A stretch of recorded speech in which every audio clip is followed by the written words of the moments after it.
Hello students, पिछली class में हमने quantum mechanical model of atoms के बारे में बात करना स्टार्ट किया। The quantum mechanical model of atom is based on the solutions of Schrödinger's wave equation. Schrödinger's wave equation एक कॉम्प्लेक्स डिफरेंशियल इक्वेशन है। ये एग्जैक्टली कैसी दिखती है, इसको सॉल्व कैसे करते हैं, इसको सॉल्व करना इतना आसान नहीं है। ये कैसी दिखती है और उसको सॉल्व कैसे करते हैं, ये अभी हमारा कंसर्न नहीं है, ये आपकी चिंता का विषय नहीं होना चाहिए। हाँ, इसको सॉल्व करके जो फंक्शन हमें मिलता है, जो मैथमेटिकल क्वांटिटी हमें मिलती है, वो हमें क्या बता रही है, उससे हमें क्या जानकारियां मिल सकती हैं, वो हमारे लिए इंपॉर्टेंट है। तो श्रोडिंगर्स वेव इक्वेशन कैसी दिखती है, इसके लिए आप इंटरनेट पे सर्च कर सकते हैं। But the important point over here right now is how to interpret the solution of a Schrodinger's wave equation. Schrodinger's wave equation का जनरल फॉर्मेट तो मैंने आपको लास्ट टाइम बताया, h cap psi is equal to e psi, और इस equation को psi के लिए ही सॉल्व किया जाता है। वही श्रोडिंगर्स वेव इक्वेशन का सोल्यूशन है, जिसको अपन बोलते हैं वेव फंक्शन या ऑर्बिटल। वेव फंक्शन एक इलेक्ट्रॉन वेव को डिस्क्राइब करता है। वेव फंक्शन आपको बताता है कि न्यूक्लियस के अराउंड किसी भी पॉइंट पर इलेक्ट्रॉन वेव का डिस्टरबेंस क्या होगा, पर वो जो डिस्टरबेंस है उसका फिजिकल इंटरप्रिटेशन क्या है, वो जो डिस्टरबेंस है इलेक्ट्रॉन वेव का, उसको कोई फिजिकल इंटरप्रिटेशन एज सच नहीं है। उस डिस्टरबेंस को अपन क्या कहें, क्या नाम दें, इसका कोई फिजिकल वर्ड नहीं है। हाँ, अगर किसी पॉइंट पर हम इलेक्ट्रॉन वेव का एम्पलीट्यूड फाइंड कर लें, साई का मैग्नीट्यूड फाइंड कर लें और उसका स्क्वायर करें, तो उस स्क्वायर का एक फिजिकल इंटरप्रिटेशन जरूर है। Sai square gives us the probability per unit volume of finding electron at a particular point. Sai square को हम बोलते हैं प्रोबेबिलिटी डेंसिटी, और उसको अगर एक स्मॉल वॉल्यूम dv से मल्टीप्लाई करें एक पॉइंट के अराउंड, जिस पॉइंट पर साई स्क्वायर की वैल्यू हमें पता हो, तो साई स्क्वायर dv हमें देगा probability of finding electron inside that small volume dv। ठीक है, तो साई स्क्वायर का एक फिजिकल इंटरप्रिटेशन जरूर है। साई जो इलेक्ट्रॉन वेव को डिस्क्राइब करने वाला फंक्शन है, उसका कोई फिजिकल इंटरप्रिटेशन भले ही ना हो, लेकिन समझने के लिए, अंडरस्टैंडिंग के लिए हम ऑर्बिटल को या वेव फंक्शन को विजुअलाइज करते हैं, इमेजिन करते हैं as a home of electrons, जिसके अंदर मैक्सिमम 2 इलेक्ट्रॉन्स रिजाइड कर सकते हैं। ठीक है, इस तरह से फिर हमने एक एटम का स्ट्रक्चर इमेजिन करना शुरू किया। एटम की दुनिया में यदि आप प्रवेश करेंगे तो सबसे पहले सबसे बड़े स्तर पर आपको क्या मिलेंगे, शेल्स। एटम बना हुआ है shells over shells over shells से, और एक शेल के अंदर हो सकते हैं मल्टीपल सब शेल्स, और एक सब शेल के अंदर हो सकते हैं मल्टीपल ऑर्बिटल्स। एक ऑर्बिटल के अंदर हो सकते हैं मैक्सिमम 2 इलेक्ट्रॉन्स। इसका मतलब shell is a collection of sub shells and sub shell is a collection of orbitals. आप ये भी कह सकते हैं shell is a larger collection of orbitals and subshell is a smaller collection of orbitals. चलिए यहां से अपना डिस्कशन आगे बढ़ाते हैं और क्वांटम नंबर्स के बारे में बात करना शुरू करते हैं। लेकिन उससे पहले एक क्लैरिफिकेशन, एक वर्ड ऑफ कॉशन। ऑर्बिट और ऑर्बिटल, इन वर्ड्स को एक्सचेंजेबली यूज कभी मत करना। कुछ बुक्स में इन दोनों को एक्सचेंजेबली यूज किया हुआ रहता है। यहां तक कि कुछ कॉम्पिटिटिव एग्जाम्स के क्वेश्चंस में भी क्वेश्चन फ्रेम करने में ऑर्बिट वर्ड यूज कर लेते हैं, जबकि वो ऑर्बिटल के कॉन्टेक्स्ट में क्वेश्चन पूछ रहे होते हैं। ठीक है ना, orbit and orbital are totally distinct concepts. उनमें नाम की समानता के अलावा और कुछ भी सिमिलर नहीं है। नाम सिमिलर होने से दोनों कंसेप्ट एक जैसे हो जाएंगे, ऐसा तो नहीं है। ऑर्बिट एक क्लासिकल टर्म है। ऑर्बिट वर्ड सबसे पहले एटम्स के कॉन्टेक्स्ट में रदरफोर्ड ने यूज करना शुरू किया था। नील्स बोर ने भी उस ऑर्बिट के कंसेप्ट को एक्सेप्ट किया। हाँ, उसने इतना जरूर किया कि कुछ ही स्पेशल ऑर्बिट्स इलेक्ट्रॉन के लिए अलाउड होंगे, ऐसा बोला। ऑर्बिट एक क्लासिकल मैकेनिक्स से जुड़ा हुआ टर्म है, क्योंकि क्लासिकल मैकेनिक्स में लोग इलेक्ट्रॉन का पाथ बताने में बिलीव कर रहे थे। The people in classical mechanics believe that paths of objects can be determined. जबकि ऑर्बिटल एक क्वांटम मैकेनिकल टर्म है। ये सॉल्यूशन है श्रोडिंगर्स वेव इक्वेशन का, तो इनमें कुछ भी सिमिलर नहीं है, ठीक है। ऑर्बिट एक सर्कुलर पाथ है जिसमें इलेक्ट्रॉन मूव कर रहा है न्यूक्लियस के अराउंड, ऐसा लोगों ने सजेस्ट किया था।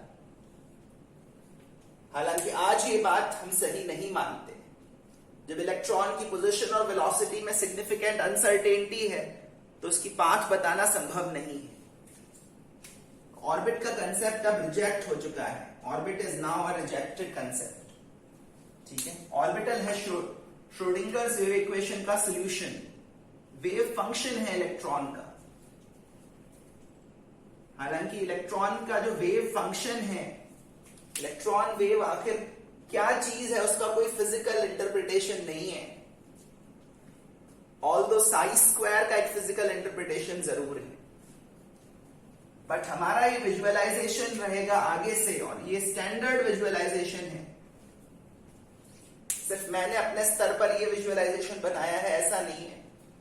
इसी तरह से अपन चीजों को समझते हैं, और जो चीजें समझेंगे वो गलत नहीं होंगी।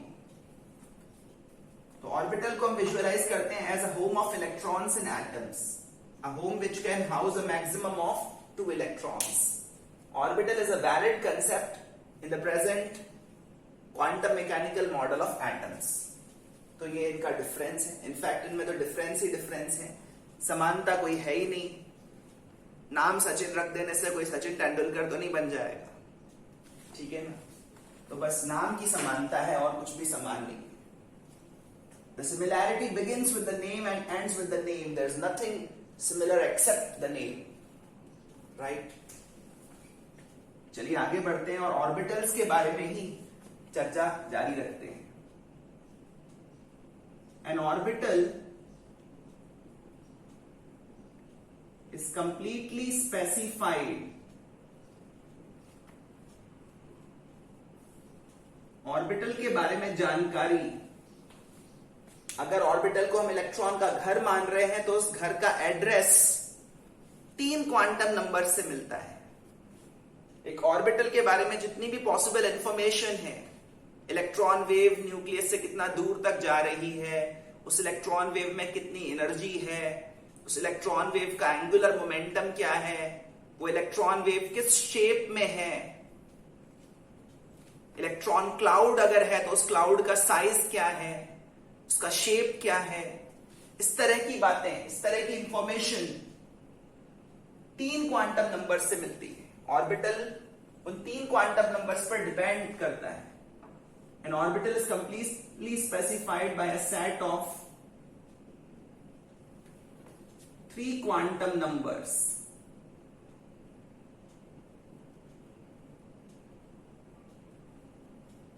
अगर आप ऑर्बिटल का मैथमेटिकल फंक्शन देखेंगे तो उस फंक्शन में आपको 3 नंबर्स दिखाई देंगे, 3 क्वांटम नंबर्स दिखाई देंगे, n, l and ml। Small n, small l, small m, subscript small l। ये 3 क्वांटम नंबर्स हैं जिनके नाम है respectively principal quantum number, secondary quantum number and magnetic quantum number. तो जो ऑर्बिटल है, वेव फंक्शन जिसका सिंबल साई है, psi is a function of n, l and ml। Psi is a function of n, l and ml बोलने का मतलब यह है कि psi depends on n, l and ml। n से साई के बारे में कुछ इंफॉर्मेशन मिलती है, l से भी साई के बारे में कुछ और इंफॉर्मेशन मिलती है, ml से साई के बारे में कुछ और इंफॉर्मेशन मिलती है। इन 3 क्वांटम नंबर से मिलाकर ऑर्बिटल के बारे में सारी पॉसिबल इंफॉर्मेशन मिल जाती है। All possible information about the electron wave, about a particular electron wave are contained in these quantum numbers n, l and ml।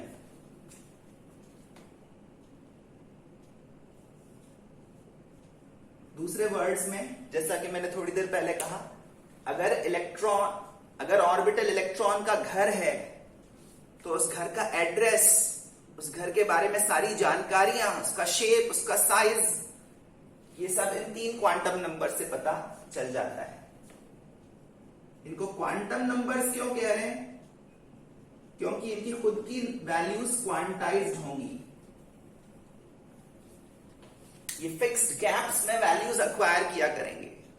अगर कोई नंबर फिक्स्ड गैप्स में, फिक्स्ड एंड इक्वल गैप्स में values acquire कर रहा है तो उस number की खुद की वैल्यूज क्वांटाइज्ड हैं, और क्वांटाइज्ड वैल्यूज अक्वायर करने के कारण ही इनको बोल रहे हैं क्वांटम नंबर्स। तो अब हम बात करेंगे क्वांटम नंबर्स के बारे में। पहला quantum number principal quantum number.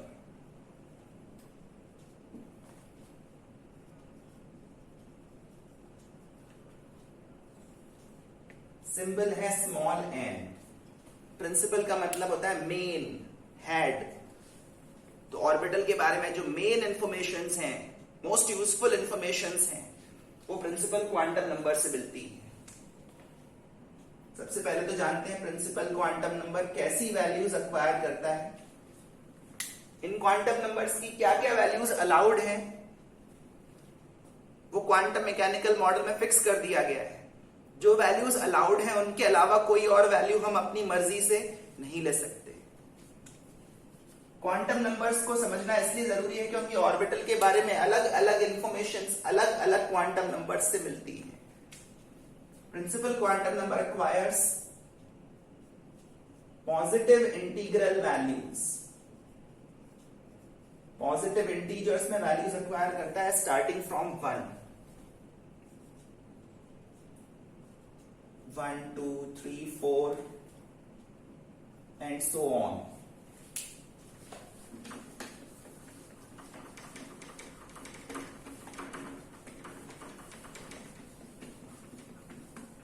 The value of n specifies the shell to which the orbital belongs. वैसे बोर्स मॉडल में भी एक क्वांटम नंबर इंट्रोड्यूस किया गया था। उसका सिंबल भी स्मॉल n ही था और उसका नाम भी प्रिंसिपल क्वांटम नंबर ही था। That was the only quantum number that was introduced in Bohr's model. But फर्क यह है कि वहां पर n की वैल्यू स्टेशनरी ऑर्बिट का नंबर स्पेसिफाई करती थी। ठीक है, यहां पर n की वैल्यू शेल को स्पेसिफाई कर रही है। Shell and orbit is not the same. ठीक है ना, shell is a quantum mechanical term and orbit is a classical term. हाँ, इतना जरूर है कि बोर्स मॉडल से आगे बढ़कर जब हम क्वांटम मैकेनिकल मॉडल पर आए हैं तो ऑर्बिट की जगह जो टर्म हमने यूज किया है वो है शेल। ठीक है ना, ऑर्बिट की जगह जो वर्ड हमने लिया है वो है shell. But shell and orbit is not the same. Shells are considered to be spherical and orbits are circular. उम्मीद है आप सर्कल और स्फीयर का फर्क तो समझते हैं, और अगर समझते हैं तो आगे से शेल और ऑर्बिट को एक्सचेंजेबली यूज नहीं करेंगे। एटलीस्ट जो लोग मेरी क्लास अटेंड कर रहे हैं, मुझसे पढ़ रहे हैं, उनको तो ये वर्ड आगे से एक्सचेंज करके यूज नहीं करने हैं। Orbit is not shell and shell is not orbit. हालांकि ये गलती कई किताबों में भी आपको मिल जाएगी। Principal quantum number acquires positive integral value 1, 2, 3, 4 and there's no upper limit. The value of n can go even up to infinity.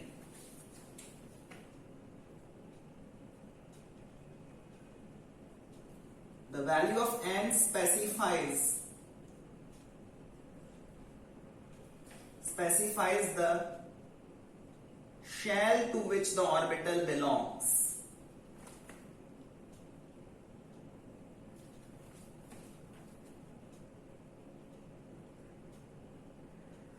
Shell to which the orbital belongs. मतलब एक पर्टिकुलर n की वैल्यू के लिए जो orbitals हैं वो सब एक ही शेल के ऑर्बिटल्स हैं।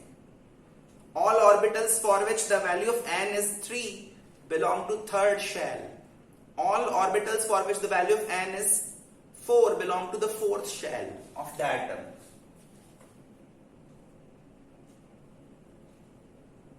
All orbitals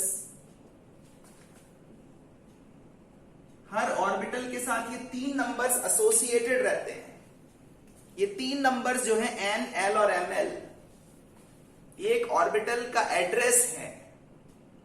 जिस तरह से एक ही एड्रेस के 2 घर नहीं हो सकते और एक ही घर के 2 एड्रेस नहीं हो सकते, उसी तरह से एक ऑर्बिटल के लिए n, l और ml का पूरा जो सेट बनता है वो यूनिक होता है। No two orbitals can have the same set of n, l and ml all together. हाँ, n की वैल्यू सेम हो सकती है, सिर्फ n की वैल्यू सेम हो सकती है, सिर्फ l की वैल्यू सेम हो सकती है, n और l की वैल्यू भी दोनों में सेम हो सकती है, बट पूरा का पूरा सेट n, l और ml का कंप्लीट सेट सेम नहीं हो सकता। ठीक है, अगर 2 ऑर्बिटल्स के लिए n की वैल्यू सेम है तो हम बोलेंगे those 2 orbitals belong to the same shell. All orbitals having the same value of n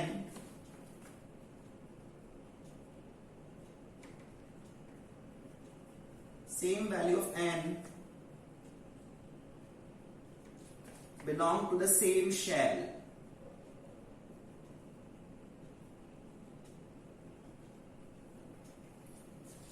ठीक है,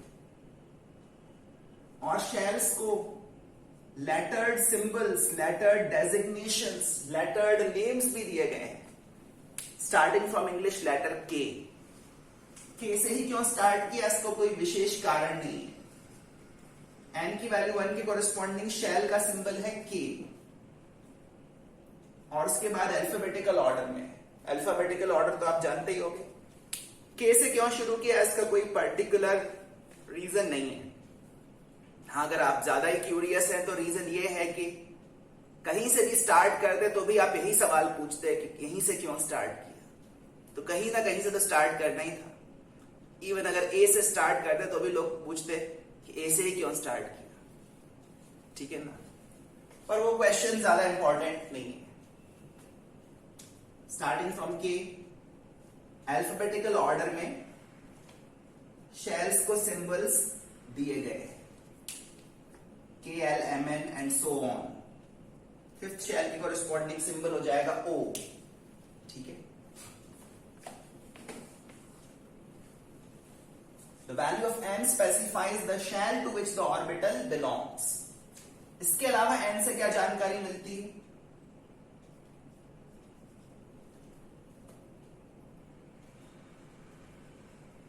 the value of n specifies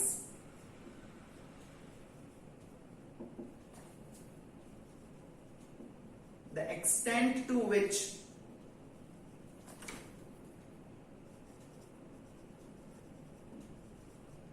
the electron wave effectively extends from the nucleus। Electron wave nucleus से कितना दूर तक extend कर रही है, कितना दूर तक उसका एम्पलीट्यूड सिग्निफिकेंट आ रहा है, ये n की वैल्यू से पता चलता है। n की वैल्यू जितनी ज्यादा होती है, इलेक्ट्रॉन वेव न्यूक्लियस से उतना दूर तक फैली हुई होती है। ठीक है, मान लो इलेक्ट्रॉन वेव का एक सिंपल पिक्टोरियल रिप्रेजेंटेशन बना रहा हूं। न्यूक्लियस से दूर जाते हुए एक पर्टिकुलर डायरेक्शन के अलॉन्ग,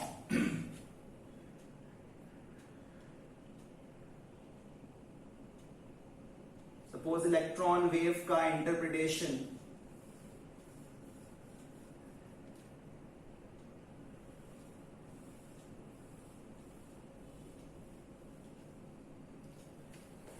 इलेक्ट्रॉन वेव का एम्पलीट्यूड डिफरेंट लोकेशंस पर इस तरह से आ रहा है around the nucleus.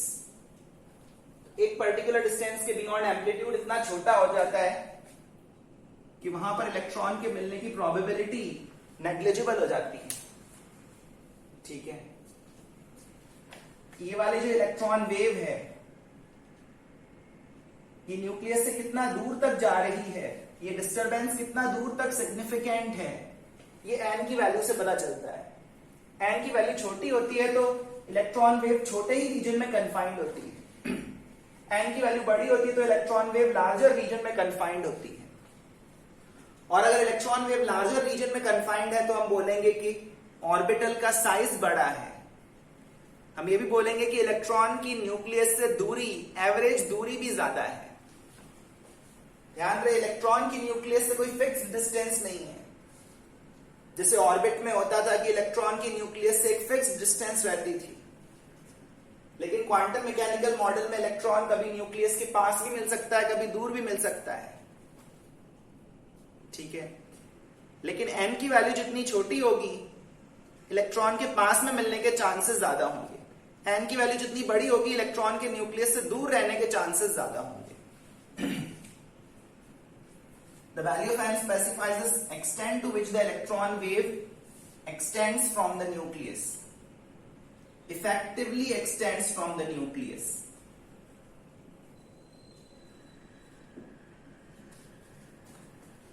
That is, it specifies the size of the orbital. Electron के घर का साइज पता चलता है n की वैल्यू से। Larger the value of n, larger is the size of the orbital. ऐसा हम इन जनरल मान सकते हैं। Specifies the size of the orbital and the average distance of electron from the nucleus.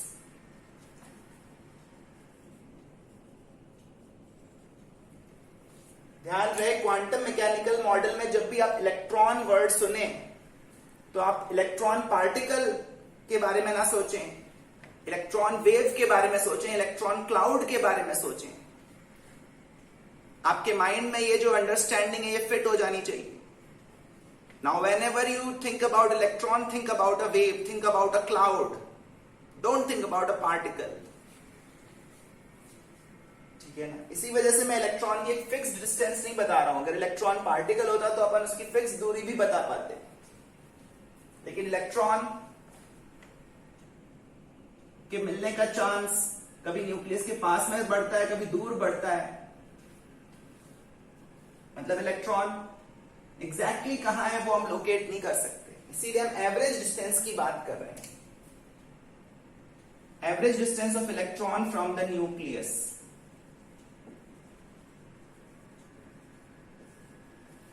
Higher the value of n, higher is the average distance of electron from the nucleus.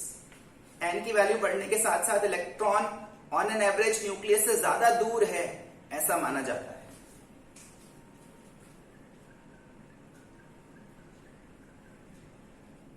The value of n also specifies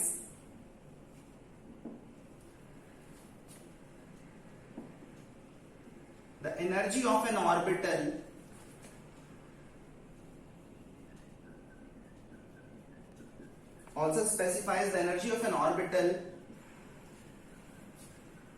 to a larger extent. तो n की value से हमें ये जानकारियां मिलती हैं। The value of n specifies the shell to which the orbital belongs. Also it tells us how far the electron wave is extending from the nucleus. ये disturbance जितना दूर तक सिग्निफिकेंट रहेगा, इलेक्ट्रॉन वेव उतना दूर तक ट्रेवल कर पा रही है न्यूक्लियस से। इसका मतलब ऑर्बिटल का साइज भी उतना ही बड़ा है। एम्पलीट्यूड यहां पर कम है, इसका मतलब यहां पर इलेक्ट्रॉन के मिलने की प्रोबेबिलिटी कम है, यहां पर इलेक्ट्रॉन के मिलने की प्रोबेबिलिटी ज्यादा है। ठीक है। Value of n also specifies the energy of an orbital to a larger extent. याद करो बोर्स मॉडल, बोर्स मॉडल में एनर्जी का फॉर्मूला था -z² टाइम्स RH। तो एनर्जी n पर डिपेंड करती है, और ये अंडरस्टैंडिंग हम बोर्स मॉडल से क्वांटम मैकेनिकल मॉडल में भी कैरी कर रहे हैं। इन जनरल n की वैल्यू जितनी ज्यादा होती है, एनर्जी ऑफ द ऑर्बिटल भी उतना ही ज्यादा होता है। n की वैल्यू कम होती है तो एनर्जी ऑफ द ऑर्बिटल भी कम होता है, जैसा कि बोर्स मॉडल में था। लेकिन बोर्स मॉडल में एनर्जी सिर्फ और सिर्फ n पर डिपेंड कर रही थी, एक पर्टिकुलर एटम में। लेकिन क्वांटम मैकेनिकल मॉडल में एनर्जी n के साथ साथ l पर भी डिपेंड करती है। जो दूसरा सेकेंडरी क्वांटम नंबर है उस पर भी energy of an orbital depend करता है। ठीक है, एनर्जी सिर्फ एन पर डिपेंड नहीं करती। हाँ, एनर्जी डिसाइड करने में एन का रोल ज्यादा है, जैसा कि इस स्टेटमेंट से आप समझ पा रहे होगे। N also specifies the energy of an orbital to a larger extent.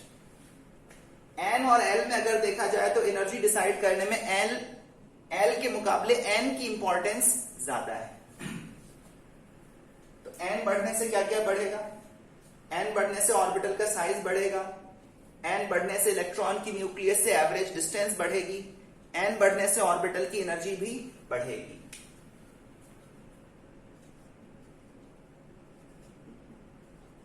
As n increases, size of orbital and energy of orbital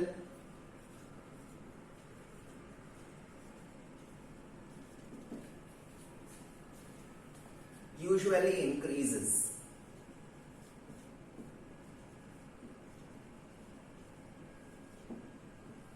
हालांकि साइज और एनर्जी डिसाइड करने में एल का भी रोल है, साइज एंड एनर्जी डिसाइड करने में L का भी रोल है, पर ज्यादा कंट्रीब्यूशन एन का है। आगे बढ़ते हुए सेकंड क्वांटम नंबर पर बात करते हैं।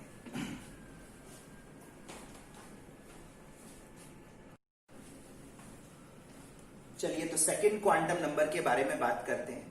प्रिंसिपल क्वांटम नंबर से हमें क्या इंफॉर्मेशंस मिली वो हमने जाना। ऑर्बिटल के बारे में कुछ इंपॉर्टेंट इंफॉर्मेशंस एन से मिली, कुछ और इंपॉर्टेंट इंफॉर्मेशंस एल से मिलेंगी। इस क्वांटम नंबर के डिफरेंट 4 नाम हैं। Secondary quantum number, subsidiary quantum number, azimuthal quantum number, angular momentum quantum number, all correspond to the same quantum number L. इसका नाम सेकेंडरी या सब्सिडियरी इसलिए है क्योंकि ये n पर डिपेंडेंट है। n is the main quantum number. l क्या वैल्यूज अक्वायर करेगा वो n पर डिपेंडेंट है। ml क्या वैल्यूज अक्वायर करेगा वो l पर डिपेंडेंट है। इस तरह से डिपेंडेंसी है। l की वैल्यूज क्या क्या आएंगी वो n पर डिपेंड करता है। सबसे पहले जानते हैं l क्या वैल्यूज अक्वायर करता है। l again acquires integral values, but it acquires integral values starting from 0. All integral values from 0 to n minus 1. तो एक पर्टिकुलर n के लिए l की वैल्यू 0 से स्टार्ट होकर n minus 1 तक जाएंगी इंटीग्रल स्टेप्स में।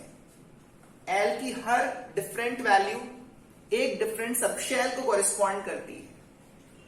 ठीक है ना?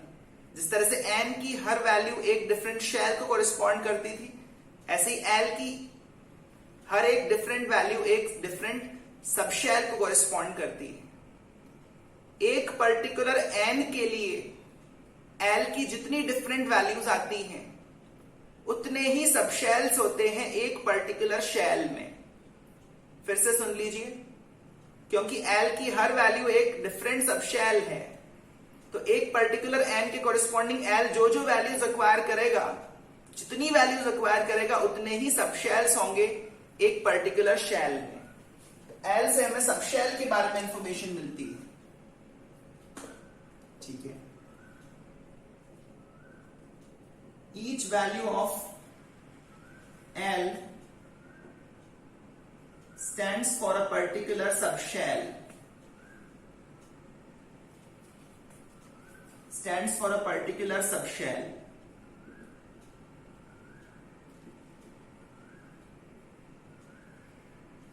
L की हर वैल्यू एक डिफरेंट सबशेल के कॉरेस्पॉन्डिंग है। ठीक है, the number of distinct values, the number of distinct values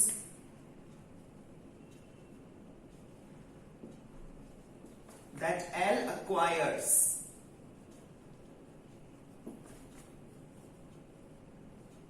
for a given n, एक पर्टिकुलर n के लिए जितनी डिफरेंट वैल्यूज L अक्वायर कर सकता है, उतने ही डिफरेंट सबशेल्स होते हैं उस पर्टिकुलर शेल में। Gives the number of subshells in a particular shell.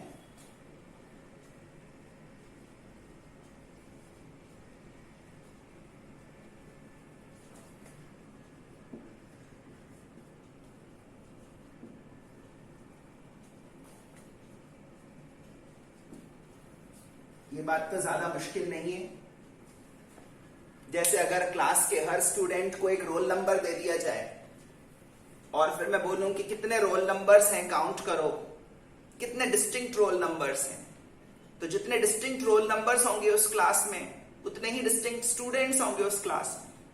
उस तरह से हर वैल्यू एल की जो है एक पर्टिकुलर सबशेल के लिए है, तो एल की जितनी डिफरेंट वैल्यूज आ जाएंगी एक एन में, उतने ही सबशेल्स होंगे उस पर्टिकुलर शेल में। ठीक है, चलिए जानते हैं एन के कोरिस्पॉन्डिंग एल की वैल्यूज क्या क्या आती हैं। एन की वैल्यू तो शुरू होती है 1 से। अगर एन की वैल्यू 1 है तो 1 माइनस 1 0 हो गया। We have to take all integral values from 0 to n minus 1, मतलब 0 टू 0। एक ही इंटीग्रल वैल्यू हुई, 2 बार 0 नहीं लिखेंगे। अगर n की वैल्यू 2 हो, वहां पर 2 सब्स्टिट्यूट करिए, 0 टू 2 माइनस 1, मतलब 0 टू 1। 0 टू 1 में इंटीग्रल वैल्यू सिर्फ 2 आ रही हैं, 0 एंड 1। ठीक है ना। अगर n की वैल्यू 3 हो तो l की वैल्यूज क्या आएंगी, यहां पर 3 रख दो तो ये 2 हो गया। 0 से 2 के बीच में कौन कौन से इंटीजर्स आ रहे हैं, इंक्लूडिंग द लिमिट्स 0, 1 एंड 2। ठीक है, L की हर वैल्यू एक डिफरेंट सबशेल होती है। जैसा कि मैंने ऊपर लिखा,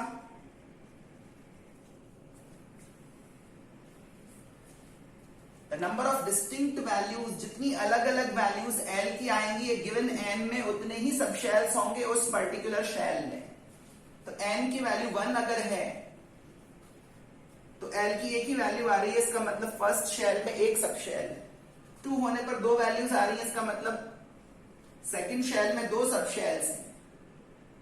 और थर्ड शेल की कोरिस्पॉन्डिंग L की 3 वैल्यूज आ रही है, इसका मतलब थर्ड शेल में 3 सबशेल्स हैं। उम्मीद है आप एक पैटर्न ऑब्जर्व कर पा रहे हो।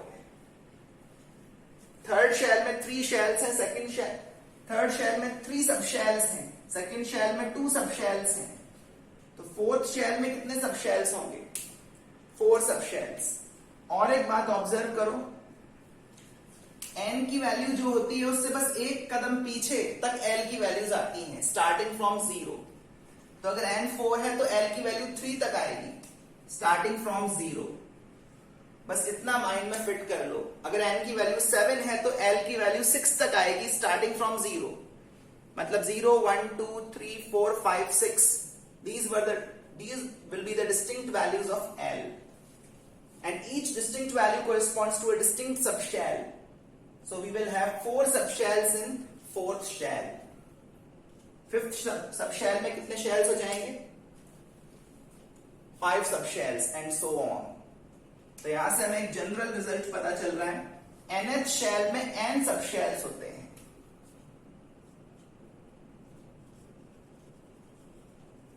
Number of subshells in nth shell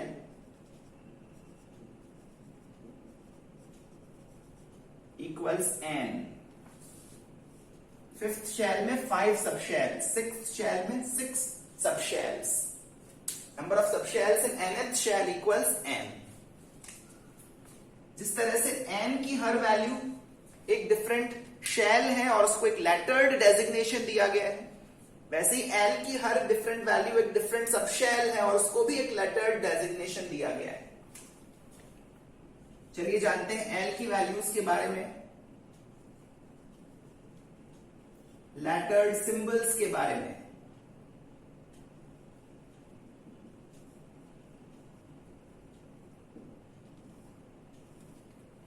L की वैल्यूज के लेटर्ड सिंबल्स स्मॉल केस में है, इस बात का ध्यान रखना है। एल की वैल्यू होने 0 होने पर डेजिग्नेशन एस है, तो इसको अपन बोलेंगे एस सब शेल। जैसे के शेल था, K L M N were the different shells, S is a subshell, S subshell. L की वैल्यू 1 होने पर सब शेल को डेजिग्नेशन दिया गया है पी। ये लेटर सिंबल्स आपको ध्यान रखने हैं। 2 होने पर डी, 3 होने पर एफ। यहां पर अपन अल्फाबेटिकल ऑर्डर अभी तक फॉलो नहीं कर रहे हैं। 0 के कोरिस्पॉन्डिंग एस, 1 के कोरिस्पॉन्डिंग पी, 2 के कोरिस्पॉन्डिंग डी, 3 के कोरिस्पॉन्डिंग एफ। लेकिन इसके बाद अपन अल्फाबेटिकल ऑर्डर फॉलो करते हैं एफ के बाद। तो एफ के बाद अल्फाबेटिकल ऑर्डर में क्या आएगा? जी, जी के बाद क्या आएगा? एच। तो यहां से फिर चीजें अल्फाबेटिकल ऑर्डर में स्टार्ट हो रही हैं।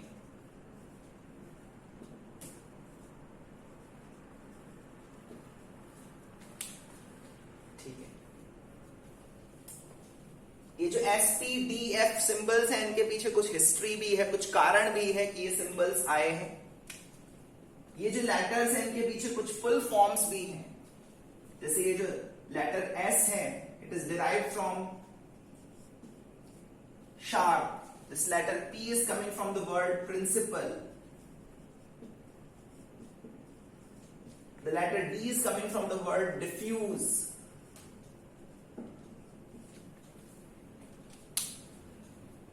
ठीक है, ये नाम क्यों है और कहां से आए हैं, इसकी हिस्ट्री में, इसके रीजनिंग में हम नहीं जाएंगे। हाँ, आप इनके फुल फॉर्म्स याद जरूर रख सकते हैं। तो एस सब शेल का जो सिंबल है वो शार्प वर्ड से आया है, पी सब शेल का सिंबल प्रिंसिपल से, डी डिफ्यूज से, और एफ फंडामेंटल से आया है।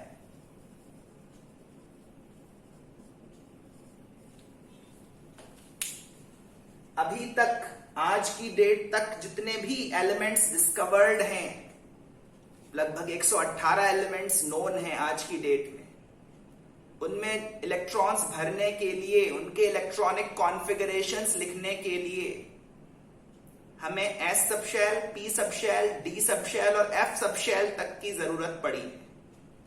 अभी तक हमें एफ सब शेल के आगे इलेक्ट्रॉन्स फिल करने की जरूरत नहीं पड़ी है।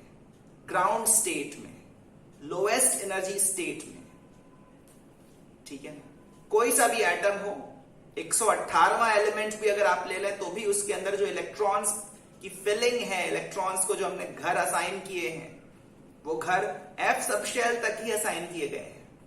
उसके बियॉन्ड जाने की जरूरत नहीं पड़ी है लोएस्ट एनर्जी स्टेट बनाने के लिए। इसीलिए आप ये सोच सोच कर परेशान मत होइएगा कि इधर से एफ के बाद जी और एच चलते चले गए तो बाद में कभी पी भी आ जाएगा और एस भी आ जाएगा, रिपीट हो जाएगा, तब क्या करेंगे। उस तरह की समस्या आने में अभी बहुत समय है, उस बारे में अभी आप मत सोचिए। हाँ, इतना जरूर ध्यान रखिए कि सब शेल्स एफ के बियॉन्ड भी हैं, हालांकि उनमें इलेक्ट्रॉन्स प्रेजेंट नहीं है, वो कॉलोनीज खाली हैं, लेकिन एफ सब शेल के बियॉन्ड भी सब शेल्स हैं और उनके लेटर सिंबल्स अल्फाबेटिकल ऑर्डर में दिए जाते हैं, F G H I and so on. ठीक है, but S P D and F R the most important सब शेल्स जिनके अंदर हम इलेक्ट्रॉन्स फिल करते हैं।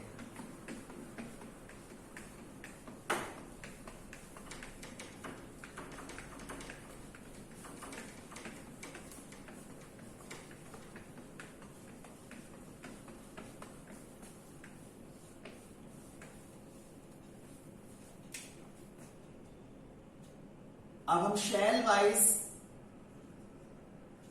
सब शेल्स के सिंबल्स लिखेंगे।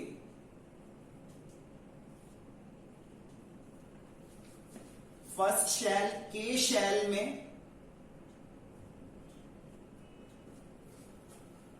एक ही सब शेल है, फर्स्ट शेल में सिर्फ एक ही सब शेल है और उसका सिंबल लिखा जाता है 1s।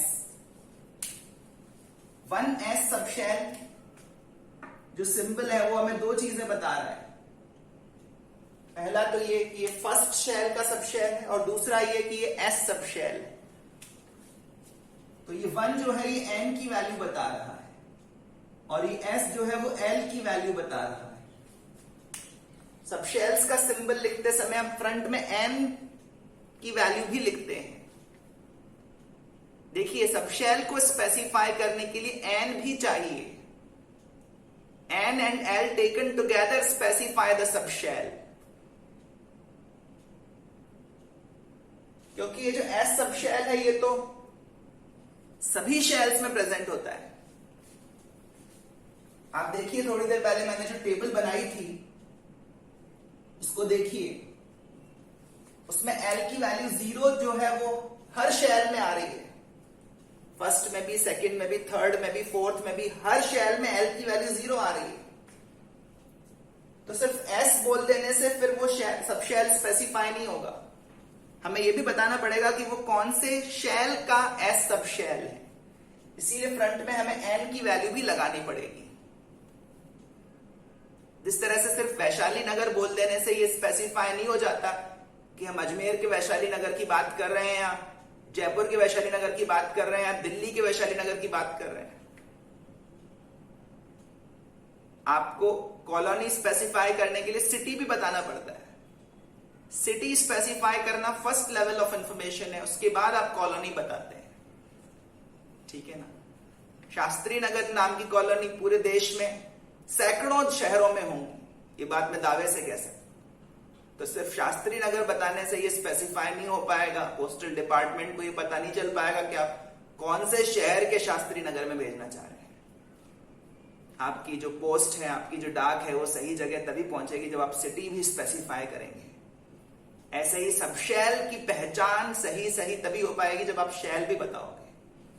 तो N की वैल्यू सब शेल के सिंबल के फ्रंट में अपेंड करी जाती है। N अगर 2 हो तो 2 सब शेल्स मिलेंगे, 2S and 2P। L की 2 वैल्यूज होंगी 0 and 1, उसके कॉरेस्पॉन्डिंग सब शेल्स होंगे S and P। तो N के लिए नंबर यूज कर रहे हैं और सब शेल के लिए सिंबल यूज कर रहे हैं। N के लिए नंबर, सब शेल के लिए symbol. N is equal to 2, L is equal to 1। ठीक है।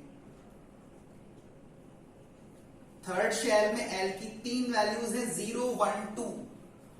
0 का मतलब S, 1 का मतलब P, 2 का मतलब D। L की वैल्यू 2 का मतलब D सब शेल, और ये सबके सब थर्ड शेल के हैं, इसलिए फ्रंट में 3 भी लगाया जाएगा। ऐसे ही फोर्थ शेल के अंदर 4 सब शेल्स होंगे। L की 4 वैल्यूज होंगी 0, 1, 2, 3। 4 सब shells S, P, D, F होंगे और उनके सिंबल्स होंगे 4S, 4P, 4D and 4F। ठीक है। ऐसे ही अगर O सब शेल पर चले, O शेल पर चले फिफ्थ शेल पर, तो इसमें 5 सब शेल्स होंगे S, P, D, F and G। इन सबके फ्रंट में 5 लिखेंगे। ध्यान से ऑब्जर्व करिए, S सब शेल हर शेल में आता है। S सब shell is the only subshell which comes in every shell. P subshell की शुरुआत सेकंड शेल से होती है और उसके बाद वाले हर शेल में P सब शेल प्रेजेंट होता है। D सब शेल की शुरुआत 3D सब शेल से होती है, मतलब थर्ड शेल से होती है, और उसके बाद फोर्थ शेल में, फिफ्थ शेल में और हर हायर शेल में D सब शेल प्रेजेंट होता है। F सब शेल सबसे पहले थर्ड शेल में आता है, सॉरी फोर्थ शेल में आता है, और उसके बाद वाले हर शेल में F सब शेल प्रेजेंट होता है। इस तरह की प्रॉपर्टीज। तो S सब शेल फर्स्ट शेल से ही आता है, स्टार्ट होता है। P सब शेल सेकंड शेल ऑनवर्ड्स आता है। D सब शेल थर्ड शेल ऑनवर्ड्स आता है, और fourth shell F subshell fourth shell onwards आता है। अगर किसी सब शेल का सिंबल लिखा हुआ है 2D या फिर 3F या 6G या 7S, तो इनमें से कौन कौन से नोटेशन सही हैं? क्या 2D सही नोटेशन है सब शेल का? नहीं। सेकंड शेल में कोई डी सब शेल प्रेजेंट नहीं है। डी सब शेल की शुरुआत थर्ड शेल से होती है। ऐसे ही 3f भी रॉन्ग नोटेशन है, इनवैलिड नोटेशन है। इस टाइप की कोई सब शेल एटम में एग्जिस्ट नहीं करती है। इस तरह की कोई कॉलोनी थर्ड शेल में एग्जिस्ट नहीं कर रही है। F subshell fourth shell में आता है सबसे पहले और उसके बाद हर शेल में आता है। जी सब शेल फिफ्थ शेल में आता है और उसके बाद वाले भी हर शेल में आता है। और एस सब शेल तो हर शेल में आता ही है। तो इस तरह से सब शेल का करेक्ट नोटेशन आइडेंटिफाई करना हमें आना चाहिए। एल की वैल्यूज को लेकर जो रूल्स बनाए गए हैं वो हमें एग्जैक्टली फॉलो करने होंगे। ठीक है।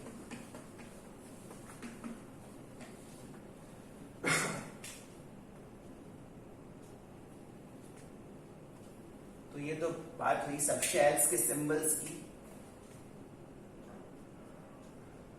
A subshell is completely specified by N and L taken together.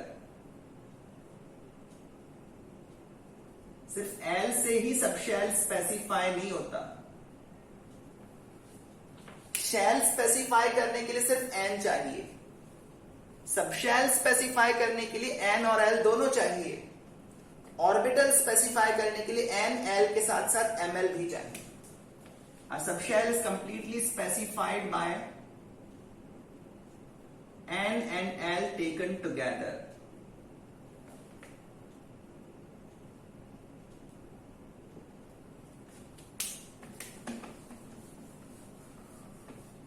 ठीक है।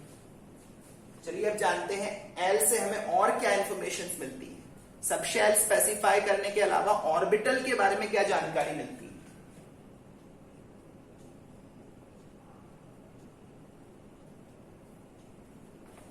The value of L specifies the shape of orbitals.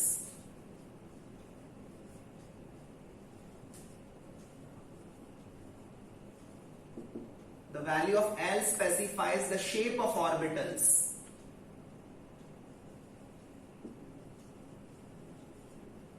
The magnitude of orbital angular momentum.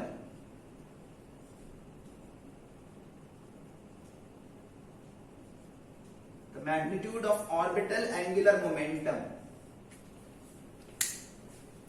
Orbital के साथ एक एंगुलर मोमेंटम भी एसोसिएटेड होता है। And the energy of orbital and the size and energy of orbitals to a lesser extent.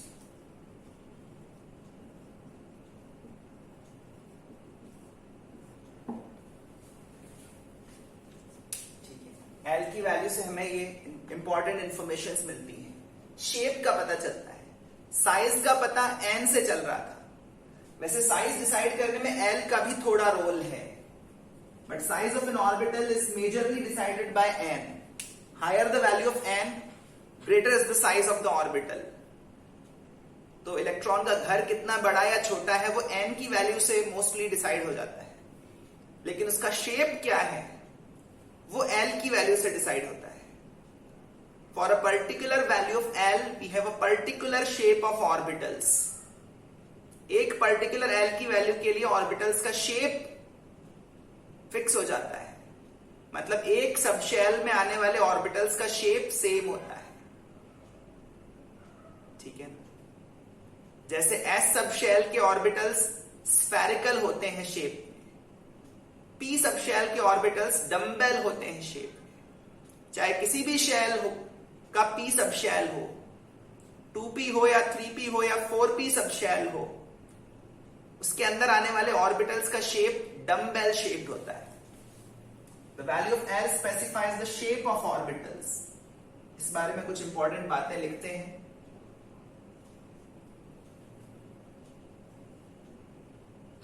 S orbitals, S subshell के orbitals को बोलते हैं S ऑर्बिटल्स, P सबशेल के ऑर्बिटल्स को बोलते हैं P ऑर्बिटल्स। ध्यान रहे subshell is a collection of orbitals. P subshell के अंदर जो ऑर्बिटल्स हैं उनको अपन बोलते हैं P orbitals. S orbitals are spherical in shape. अच्छा, एक और बात, हर ऑर्बिटल का सेंटर न्यूक्लियस होता है. हर ऑर्बिटल का सेंटर न्यूक्लियस होता है. ठीक है. अभी कोई सोचेगा कि आपने तो कहा था कि ऑर्बिटल की कोई फिजिकल एग्जिस्टेंस नहीं है, फिर आपने ये कैसे बना दिया? मैं अभी भी उस बात पर कायम हूं. ऐसी कोई फिजिकल बाउंड्री एटम के अंदर एक्चुअली बनी हुई नहीं है, but we can imagine the boundary of an orbital. कहां तक इलेक्ट्रॉन क्लाउड इफेक्टिवली जा रहा है, कितने वॉल्यूम में इलेक्ट्रॉन क्लाउड इफेक्टिवली एनक्लोज्ड है, वो साइज डिसाइड करता है ऑर्बिटल का. ठीक है. वैसे तो आसमान में दिखने वाले बादलों की तरह इलेक्ट्रॉन क्लाउड की भी कोई फिक्स्ड वेल मार्क्ड बाउंड्री नहीं है. ऐसा नहीं है कि एक पॉइंट के आगे निकल जाएंगे तो इलेक्ट्रॉन क्लाउड पूरी तरह खत्म हो जाएगा, ऐसा तो नहीं है. लेकिन most of the electron cloud किस रीजन में कंटेन्ड है ये हम आइडेंटिफाई कर सकते हैं, और उसी के अकॉर्डिंग हम ऑर्बिटल्स का साइज एंड शेप डिटरमिन करते हैं. ऑर्बिटल्स का साइज और शेप कैसे डिसाइड हुआ, इस पर हम एक अलग सेक्शन में बात करेंगे. तो साइज और शेप कैसे आया, इसका डिस्कशन आगे होगा, आप उस बारे में चिंता ना करें. अभी बस एज अ फैक्ट जान लें कि इनके शेप्स क्या हैं. p orbitals are dumbbell shaped. जो लोग जिम में जाते हैं या कभी गए हैं वो डंबल से फैमिलियर होंगे. जो नहीं गए उन्होंने भी देखा ही होगा. तो p orbitals का शेप डंबल शेप्ड होता है. Something like this. The two lobes have equal size. ध्यान रहे ये सर्कल नहीं है, स्फीयर है. ऑब्वियसली 2 डायमेंशन में डायग्राम ड्रॉ करना पड़ रहा है, इसलिए आपको ये सर्कल लग रहा है, but this is a sphere. And ये भी कोई फ्लावर पेटल्स की तरह फ्लैट नहीं है. ये लोब है. This is like a balloon in which electron cloud is filled. ये 3 डायमेंशनल लोब है इलेक्ट्रॉन क्लाउड का, and this is also a 3 dimensional lobe of electron cloud. इसमें इलेक्ट्रॉन क्लाउड भरा हुआ है. ठीक है. और हर ऑर्बिटल का सेंटर न्यूक्लियस होता है. हालांकि न्यूक्लियस के अंदर इलेक्ट्रॉन कन्फाइंड नहीं रहता, बट इलेक्ट्रॉन क्लाउड जो है वो न्यूक्लियस के अराउंड ही रहता है, सराउंड करता है न्यूक्लियस को. So this is how the shape of p orbitals is. इस तरह के कोई सॉलिड डंबल्स एटम के अंदर बने हुए नहीं, बट इलेक्ट्रॉन क्लाउड का शेप इसी तरह से है p सबशेल के ऑर्बिटल्स में. ऐसे डी ऑर्बिटल्स के शेप का जो जनरल नाम दिया जाता है वो है double dumbbell shape. D orbitals in general are said to be double dumbbell shaped. हालांकि एक डी ऑर्बिटल का शेप थोड़ा अलग भी होता है.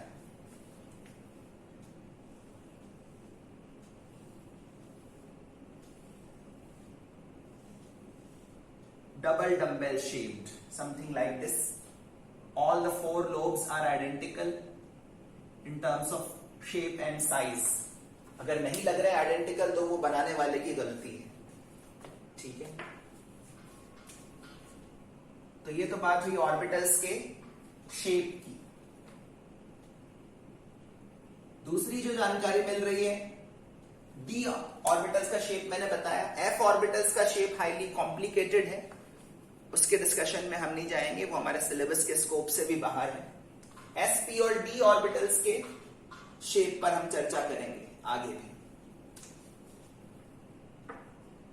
अब बात ऑर्बिटल एंगुलर मोमेंटम की.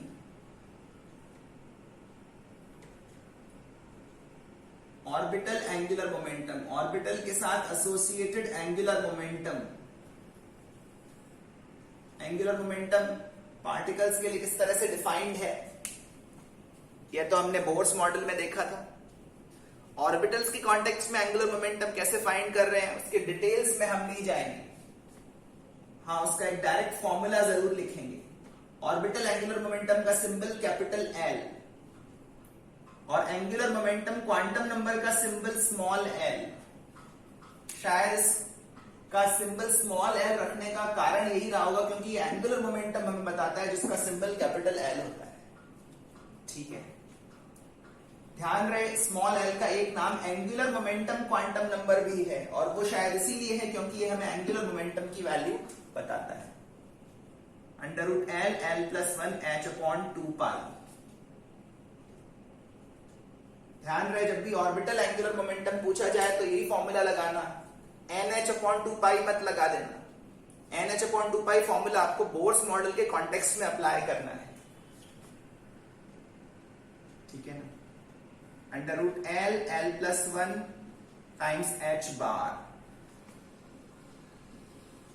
अच्छा, कौन से ऐसे ऑर्बिटल्स हैं जिनका एंगुलर मोमेंटम हमेशा 0 होगा? इस फॉर्मूला को देखकर बताइए। अगर स्मॉल एल की वैल्यू 0 होगी तो ऑर्बिटल एंगुलर मोमेंटम भी 0 होगा। और स्मॉल एल की वैल्यू किसके लिए 0 होती है? एस सबशेल के ऑर्बिटल्स के लिए। एस ऑर्बिटल्स के लिए orbital angular momentum 0, angular momentum quantum number की वैल्यू भी 0। ठीक है, एल से मिलने वाली इन जानकारियों पर और डिटेल में डिस्कशन अपन अगली क्लास में जारी रखेंगे। आज बताई गई बातों को एक बार फिर से लिख लें और समझने की कोशिश करें। Read the notes twice at least to get a feeling of what is being discussed. ठीक है, आगे चीजें रिलेटिवली इजियर ही होने वाली हैं, ज्यादा परेशान करने वाली चीजें आगे पीछे निकल चुकी हैं। हैविंग सेड दैट, एफर्ट लगातार करना पड़ेगा। ये चैप्टर डिमांडिंग है और एफर्ट की डिमांड आगे भी रहेगी, but things would be relatively easier as compare to the previous lectures. But complacent नहीं होना है, अच्छे से पढ़ना है, हर बात पर सोचना है, जरूरत से ज्यादा भी नहीं सोचना है, जितना रिक्वायर्ड हो उतनी ही अंडरस्टैंडिंग डेवलप करें। चलिए मिलते हैं अगली क्लास में। Thank you very much.